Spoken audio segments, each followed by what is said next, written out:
last na talaga to ngayong araw kasi ang dami kong tanong sa buhay. Kasi wala na akong alam sa buhay. Kaya kailangan natin magtanong. Hindi na pa sasandan yan. Biggest regret.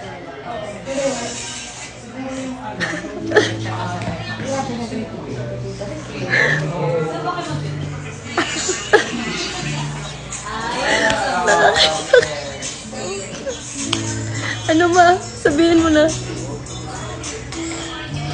Sinampay ko yung panty kong fake doon sa sampay. O tapos, hindi na siya bumalik. Hindi na siya Pinaglako ng panty ni Mama Chessa. Isoli nyo na. Kaya lesson learned, hindi na pwede magsampay ko. Lalo Huwag pag kang suoin yung panty. magsasampay ng soe na panty. Bulaklakin yun. Oh, ano pa? Tinted siya. May isa ka pang regret.